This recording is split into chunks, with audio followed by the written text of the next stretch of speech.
자, 다음 장 누가복음 16장에 보면 주인과 불의한 청지기, 못된 청지기 이야기가 나옵니다.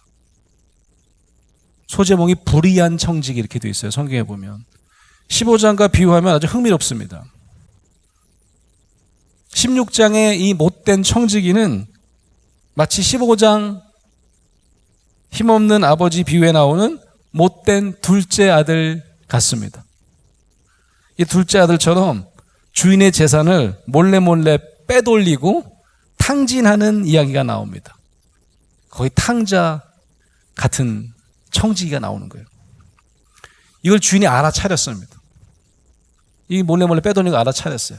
불러서 야, 너 엄마 다 알고 있어. 조사 들어간다. 그래갖고 너 빼돌린 거 너 하나라도 걸리면 너 해고해버릴 거야. 이렇게 얘기합니다. 큰일 났습니다. 주인이 알아차린 거예요. 자기 잘못을. 이 불의한 청지기가 어떻게 하는 줄 아십니까? 아주 요상한 행동을 시도합니다. 속으로 이럴 거예요. 그러면 이제 성경을 보면 나옵니다. 나 이제 폭망했네. 나 폭삭 망했네. 이제 어떡하지? 나 이제 여기 잘리면 나 빌어먹을 것도 하나도 없는데 어떡하지? 사후 대책을 세워야 되겠다. 내가 주인한테 쫓겨나면 내가 어떡하지? 그래서 내가 채무자한테 다 연락을 합니다. 우리 주인한테 돈꾼 사람들 연락해가지고 채무를 절반으로 그 이하로 막 깎아주는 일을 시작합니다. 대폭 줄여줘요. 얼마나 감사해요? 얼마나 빌렸어요? 1,000만 원 빌렸어요? 그럼 500만 원으로 계약서 가져와. 내가 고쳐주는 겁니다. 500만 원으로. 너무 신나는 일이죠. 그 사람들에게는. 예.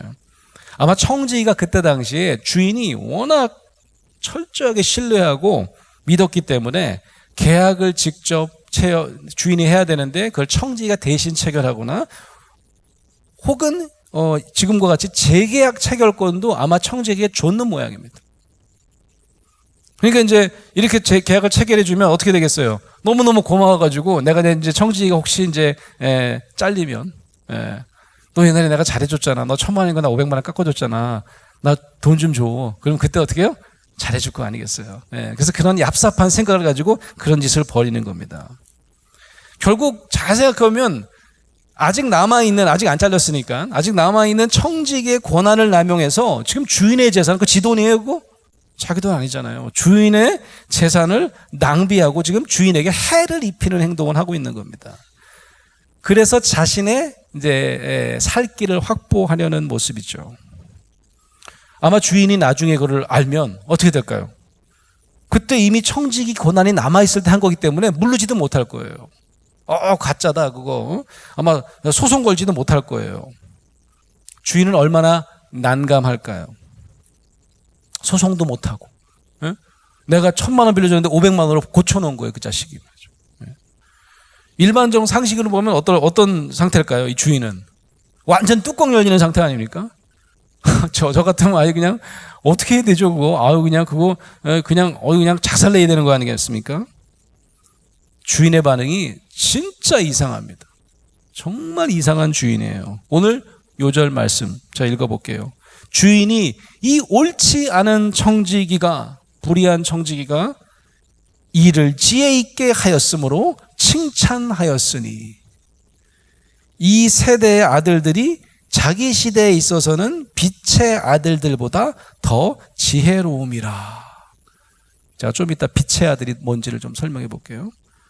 그거 다 차치하고 칭찬을 했대요. 미친 거 아닙니까? 참 이상한 주인이죠. 야단 법석을 쳐도 모자랄 텐데 칭찬이라뇨. 제가 설교 제목을 힘없는 아버지와 이상한 주인 이렇게 붙인 이유가 있습니다. 이들에게는 아들의 죄나 청지기의 죄보다 더 중요한 것이 있는 것 같아요. 뭘까요? 왜 죄가 보이지 않는 걸까요? 힌트는 여러분 이제 16장 마지막 이야기에 등장합니다. 여러분 잘 아시는 16장 마지막에는 부자와 거지 나사로의 이야기로 마무리가 됩니다. 이는 세상에서 잃어버린 약자들, 아무도 돌보지 않는 약자들을 온전히 회복시키기 원하시는 하나님의 방식 혹은 예수님이 새롭게 선포하시려고 하는 질서, 새로운 관점이 가장 잘 부각되는 이야기입니다. 죄인을 죄인으로 보지 않으시고 잃어버린 자로 보시는 예수님의 새로운 관점을 여러분 염두에 두시면서 지금부터 15장 그리고 16장을 드라마 바이블로 연이어서 한번 들어보도록 하겠습니다.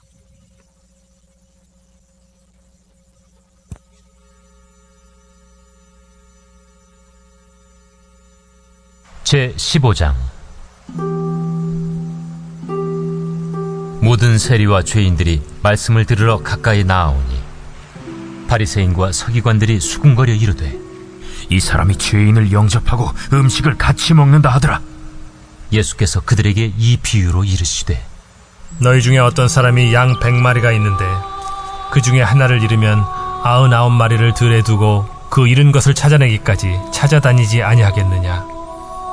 또 찾아낸즉 즐거워 어깨에 메고 집에 와서 그 벗과 이웃을 불러 모으고 말하되 나와 함께 즐기자. 나의 잃은 양을 찾아내었노라 하리라. 내가 너희에게 이르노니 이와 같이 죄인 한 사람이 회개하면 하늘에서는 회개할 것 없는 의인 99으로 말미암아 기뻐하는 것보다 더하리라.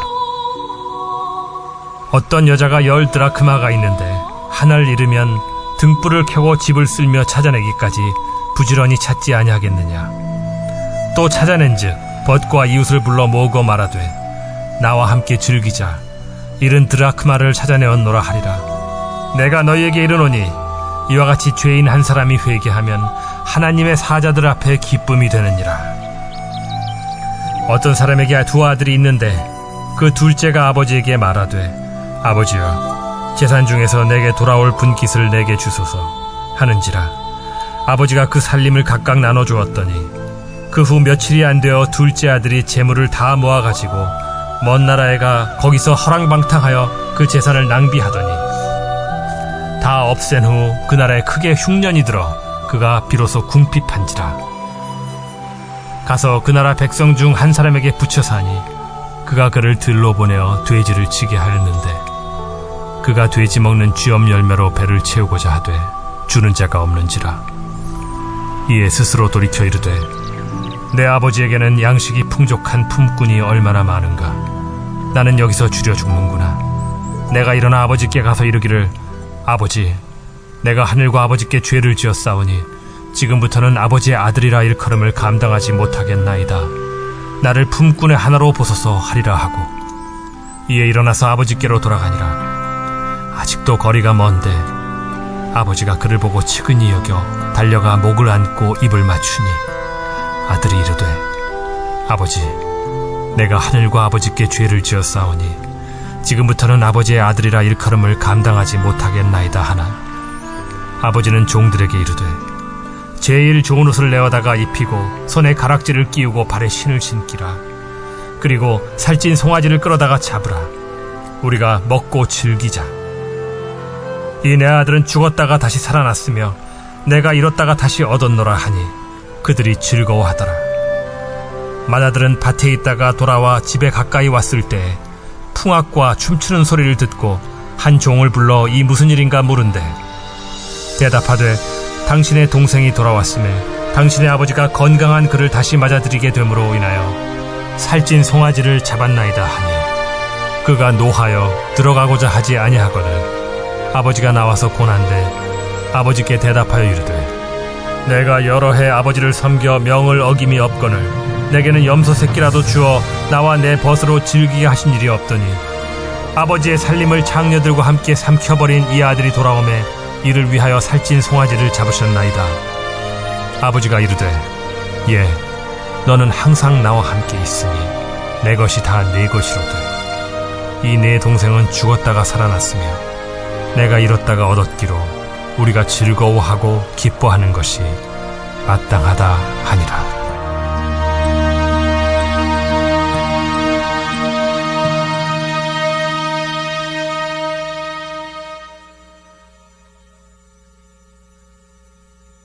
제16장. 또한 제자들에게 이르시되 어떤 부자에게 청지기가 있는데 그가 주인의 소유를 낭비한다는 말이 그 주인에게 들린지라. 주인이 그를 불러 이르되 내가 네게 대하여 들은 이 말이 어찌 됨이냐. 네가 보던 일을 셈하라. 청지기 직무를 계속하지 못하리라 하니 청지기가 속으로 이르되 주인이 내 직분을 빼앗으니 내가 무엇을 할까? 땅을 파자니 힘이 없고 빌어먹자니 부끄럽구나. 내가 할 일을 알았도다. 이렇게 하면 직분을 빼앗긴 후에 사람들이 나를 자기 집으로 영접하리라 하고 주인에게 빚진 자를 일일이 불러다가 먼저 온 자에게 이르되 네가 내 주인에게 얼마나 빚졌느냐 말하되 기름 100마리니이다.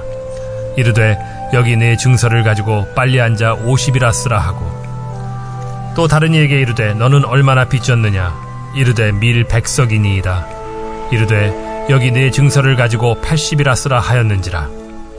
주인이 이 옳지 않은 청지기가 일을 지혜 있게 하였으므로 칭찬하였으니 이 세대의 아들들이 자기 시대에 있어서는 빛의 아들들보다 더 지혜로움이니라. 내가 너희에게 말하노니 불의의 재물로 친구를 사귀라. 그리하면 그 재물이 없어질 때에 그들이 너희를 영주할 처소로 영접하리라. 지극히 작은 것에 충성된 자는 큰 것에도 충성되고 지극히 작은 것에 불의한 자는 큰 것에도 불의하니라. 너희가 만일 불의한 재물에도 충성하지 아니하면 누가 참된 것으로 너희에게 맡기겠느냐. 너희가 만일 남의 것에 충성하지 아니하면 누가 너희의 것을 너희에게 주겠느냐. 집 하인이 두 주인을 섬길 수 없나니 혹 이를 미워하고 저를 사랑하거나 혹 이를 중히 여기고 저를 경히 여길 것임이니라. 너희는 하나님과 재물을 겸하여 섬길 수 없느니라. 바리새인들은 돈을 좋아하는 자들이라.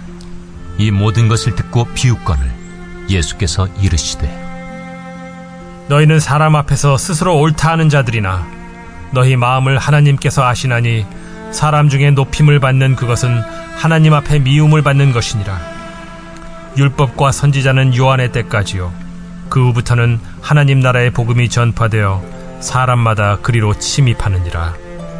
그러나 율법의 한 획이 떨어짐보다 천지가 없어짐이 쉬우리라. 무릇 자기 아내를 버리고 다른 데 장가드는 자도 간음하며 무릇 버림당한 여자에게 장가드는 자도 간음함이니라. 한 부자가 있어 자색 옷과 고운 베옷을 입고 날마다 호화롭게 즐기더라. 그런데 나사로라 이름하는 한 거지가 헌데 투성이로 그의 대문 앞에 버려진 채 그 부자의 상에서 떨어지는 것으로 배불리려 하매 심지어 개들이 와서 그 헌데를 핥더라.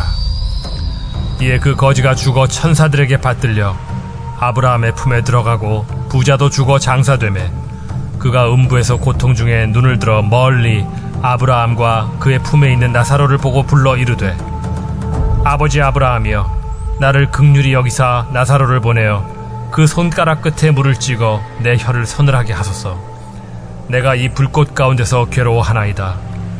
아브라함이 이르되 예 너는 살았을 때에 좋은 것을 받았고 나사로는 고난을 받았으니 이것을 기억하라. 이제 그는 여기서 위로를 받고 너는 괴로움을 받느니라. 그뿐 아니라 너희와 우리 사이에 큰 구렁텅이가 놓여 있어 여기서 너희에게 건너가고자 하되 갈 수 없고 거기서 우리에게 건너올 수도 없게 하였느니라. 이르되 그러면 아버지여 구하노니 나사로를 내 아버지의 집에 보내소서.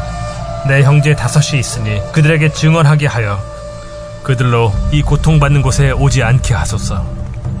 아브라함이 이르되 그들에게 모세와 선지자들이 있으니 그들에게 들을지니라.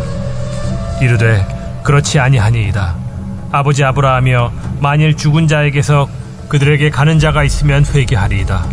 이르되 모세와 선지자들에게 듣지 아니하면 비록 죽은 자 가운데서 살아나는 자가 있을지라도 고난을 받지 아니하리라 하였다. 아멘. 오늘 우리가 함께 예수님의 비유를 들었던 것처럼 예수님 당시에도 예수님이 하시는 이 비유의 말씀을 듣는 사람들이 앉아 있을 거 아니겠습니까? 그 중에 빛의 아들들이라고 하는 별명을 가진 사람들이 있었습니다. 그게 누굴까요? 그게 바로 바리새인들입니다. 당시에 바리새인들은 정말 자기 의로 똘똘 뭉친 사람들이었어요. 우리는 율법을 한 점 한 획도 어기는 법이 없고 마치 큰아들이 아버지의 집을 떠난 적이 없다고 하듯이 우리는 성전을 지키는 자다. 우리는 빛의 아들들이다. 그렇게 얘기했습니다. 그 빛의 아들들이라고 하는 바리새인이 이 오늘 우리가 함께 들은 누가복음 15장, 16장 계속 지금 예수님이 하시는 설교 말씀입니다. 이 비유 말씀을 듣고 어떤 반응을 했을까요? 거기 보면 뭐 수군덕거리고 비난했다라고 돼 있죠. 인간 앞에서 스스로 의롭다 여기는 이 빛의 아들들, 이 바리새인들은 아니 말이 돼? 어떻게 죄인인 탕자를 그대로 반겨주고 다시 아들로 인정해주고 복권을 해줄 수가 있지? 말이 안 돼. 그럼 큰아들은 뭐가 돼? 큰아들은 한 번도 아버지의 집을 떠난 적이 없는데 큰아들은 마치 누구 같은 거예요? 자기 자신들 같은 겁니다. 바리새인들은 아마도 이 큰아들을 자기와 동일시했을 거예요.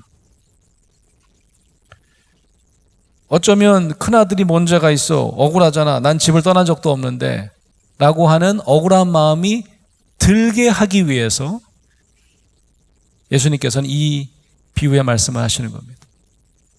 왜 죄인을 죄인으로만 보지? 여기 선지자의 말씀을 이해하지 못하는 사람들이 어떤 사람이냐 하면 나는 의롭고 다른 사람은 죄가 많다는 관점으로 죄인을 늘 정죄하는 일만 목숨을 걸고 하고 있는 자들, 그들은 선하신 아버지의 마음을 헤아리기가 어렵다는 말씀이죠. 두 번째 얘기해 보면 나사로를 저 하늘나라에서 만난 부자가 아니 우리 새끼들이랑 우리 자손들도 좀 가서 얘기 좀 해주세요.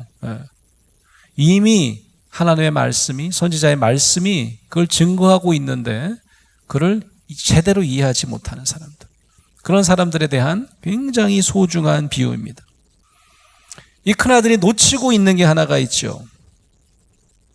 그게 뭐냐면 잃어버린 소외된 자들, 남들이 손가락질하는 죄인들, 그들마저 기다리시고 회복시키 원하시는 그 아버지의 마음을 이 큰아들은 이해하지 못하는 예수님께서는 바리새인들을 향해서 이런 비유를 하신 겁니다.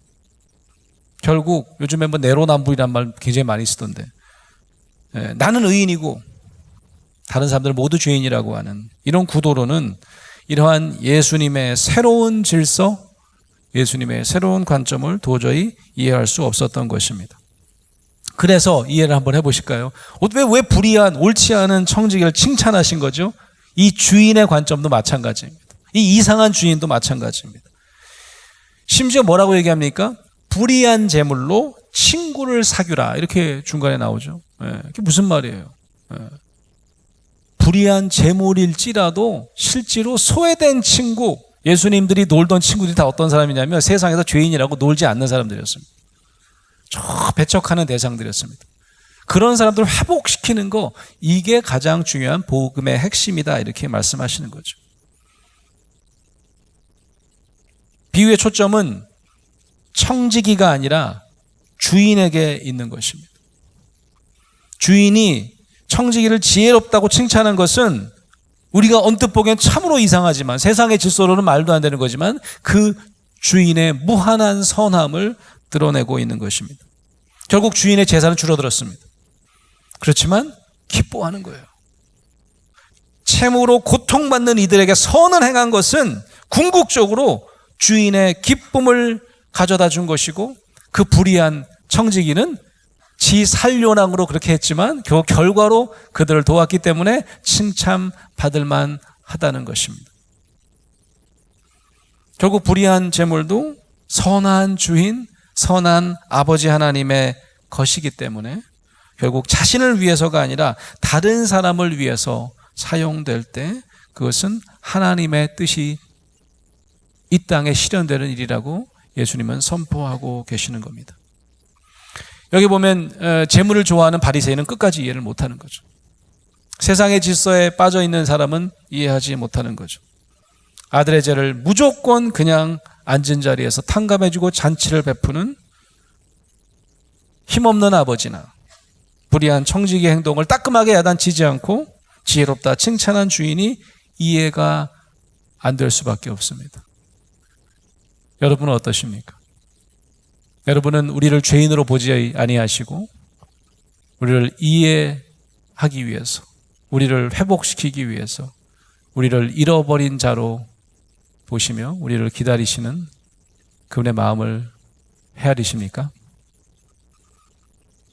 바리새인과는 달리, 빛의 아들들과는 달리 힘없는 아버지, 이상한 주인을 온전히 이해하게 되는 저와 여러분 되시기를 간절히 축원합니다. 아멘.